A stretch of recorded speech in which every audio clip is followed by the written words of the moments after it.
A viewing platform hangs 130 feet over one of New Zealand's natural wonders, offering unparalleled canyon views. But for a group of young, enthusiastic students, it's the last thing they ever see. How does a field trip turn into one of the country's most notorious disasters? This is the story of the Cave Creek platform collapse. Cave Creek is a natural marvel on New Zealand's west coast. A limestone cave formed by acidic waters that eroded the soft rock, creating a magical landscape. It is here where visitors can see the resurgence, where streams emerge from an underground cave system before heading out to sea. It's a geological phenomenon that lures hundreds yearly. Being such a great attraction, in 1993 the park decided to erect an overhanging viewing platform nearby. Fast forward a few years, and a group of students with their tutor from an outdoor recreation course were looking forward to visiting Cave Creek. As part of their field trip, they'll be studying the limestone formations and caves in the area, making the viewing platform the highlight of their excursion. Just the day before, Conservation Officer Shirley Slatter, who would be accompanying the students, noticed an unusual flexing of the Cave Creek viewing platform when another group stood on it during their field trip. Concerned about this observation, she reported it to the newly appointed Field Center manager Stephen O'Day and convinced him to inspect the platform with her the next day. For that reason, O'Day would also join the excursion this next morning. As they made their way toward the platform, the path became narrower. The group split into two, with O'Day leading from the front and Slatter part of the smaller group at the back. The larger of the two groups, led by O'Day, reached the platform first, along with the 17 students, who stepped onto the platform to look at the headwaters coming out of the cave system. The students were even joking about the structure's quality, oblivious to what was about to happen. In less than a minute, the platform suddenly broke away from its supports and fell horrifically into the ground. The platform crashed down nearly 100 feet below the trees, slamming into the chasm's floor amongst the large, jagged rocks. Moments later, the second group, consisting of the tutor, field officer, and 3 other students, reached the viewing deck. What they saw was shocking. The viewing platform had completely disappeared, and the scene at the bottom of the chasm was horrifying. Bodies were lying everywhere, and moans of agony pierced the once serene environment. The tutor and the 2 students immediately jumped to action, making their way down to the scene. At the same time, the conservation officer and another student raced back for help. But when they reached the group's vehicles, they realized the keys were missing. So the field officer returned to the scene with warm clothing from the vans, while the student raced another 5 miles to alert the Greymouth police. An hour after the collapse, the call for emergency assistance was finally made. Rescue helicopters, ambulances, and teams raced to the scene. First responders had to lower a scoop net 130 feet down the narrow chasm to extract the injured survivors into awaiting ambulances for treatment. In the fall, in just a few terrifying seconds, 14 lives were lost, 13 students and Conservation Officer O'Day. Of the 18 people on the platform, 12 died instantly from the fall, while from the remaining 6 that survived the initial fall, by the time emergency responders arrived, 2 more died from their injuries. The only question in everyone's mind at this point is, how did a routine sightseeing attraction transform into a death trap? The Department of Conservation's internal review of the collapse would bring several alarming factors to light. The Cave Creek Platform project was poised to be a tragedy from the beginning. According to the DOC report, no professional engineers or architects were involved in the design of the proposed platform. Instead, a well-intentioned but unqualified DOC officer without any formal structural engineering training drew up the plans. This design was simple enough in its vision: a 10 by 10 foot decking with an overhang of approximately 5 feet that would be cantilevered. And once the project got its funding in June 1992, the construction began using these plans.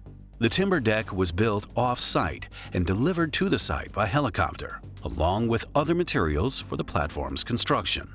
It was supposed to be suspended over the sharp drop to improve the viewing experience for tourists and protect the spongy land around the gap. and by April of the following year, construction of the platform was carried out at Cave Creek. The problem was that it was being built by DOC staff members who were not qualified builders or engineers. In fact, only one of the crew members had previously worked with timber at all. To make matters worse, the plans for the installation were not even used on site. In subsequent interviews, the men said they never even laid eyes on the proposed plans. This means that the posts were hammered into the ground wherever the rough ground would allow. As a result, the load on the platform wasn't spread out equally. Surprisingly, the person who made the plans was on site that day, but their job was to clear the trail that led to the platform, which means that they basically judged the platform's overhang by eyeballing it.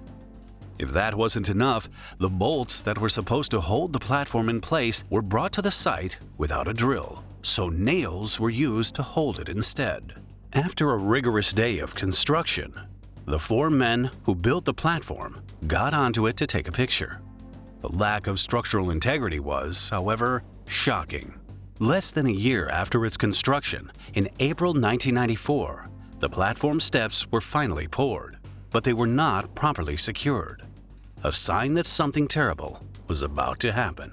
On top of that, there were no instructions on how to use steel to connect the concrete steps to the platform and make the support that a suspended structure needs. When the new platform structure was shown to the local conservation board a few months later, the board chairman asked if it had proper permits. This prompted staff to investigate getting approval retroactively, but those attempts were never successfully carried out. According to the internal review conducted, some people in the department thought that building consents were just a formality, and that safety problems were not given much thought. As for the load limits, the staff member tasked with preparing the rules used a general directive from head office, initially proposing a 10-person limit, but later deciding that a limit of 5 people would make for better viewing. However, the sign was misplaced and never installed on the site, having no impact on preventing overloads. After the concrete stairs were poured, the platform opened to the public and was used extensively over the next year. It was clear a public inquiry would be necessary to determine who was accountable for the tragedy. After extensive investigations and witness testimonies, the DOC was to be held liable as it failed to implement processes from previous departments correctly. The judge concluded that the department's disregard for safe building techniques during the platform's construction was the main cause of the collapse. The commissioned structural engineer determined that although the platform's decking was sufficient, 90% of the platform was not suitable for its intended use. The support piles were not properly aligned. Improper spacing was used between the bearers and misaligned piles. Many nails failed to connect the support beams to the bearers securely. No construction plan was followed, or the plan itself was inadequate. Basic practices for adequately connecting the bearers to the piles were ignored. The DOC's failures were manifold.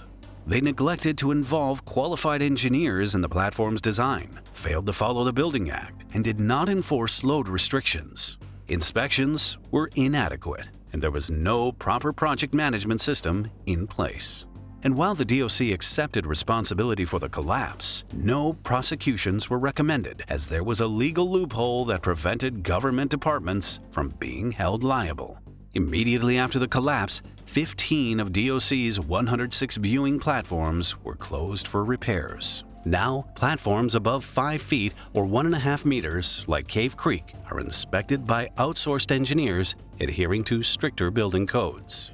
Perhaps most critically, the law was finally changed in 2001, allowing government departments to be prosecuted and held criminally liable for insufficient building practices, eliminating the previous exemption that prevented accountability. But what happened to the 4 survivors? The path to recovery for the 4 survivors who lived through the initial horror proved long and tough, having to overcome both physical and psychological trauma. Sam Lucas suffered post-traumatic amnesia, unable to recall the event itself, along with head trauma and knee and ligament injuries. Carolyn Smith underwent a mental breakdown after the tragedy, requiring antidepressants to cope. Stephen Hannon was left paralyzed and had to be heavily sedated for 6 weeks after the accident, spending 9 more weeks in intensive care, followed by a year of relearning how to live with his life-altering injuries. Stacy Mitchell turned to drugs and alcohol to forget the emotions and the guilt.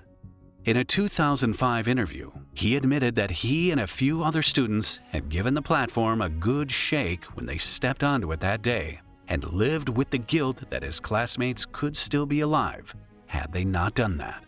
However, many experts and the commission report indicated that the platform was doomed to collapse at some point due to the shoddy building work and lack of support structures.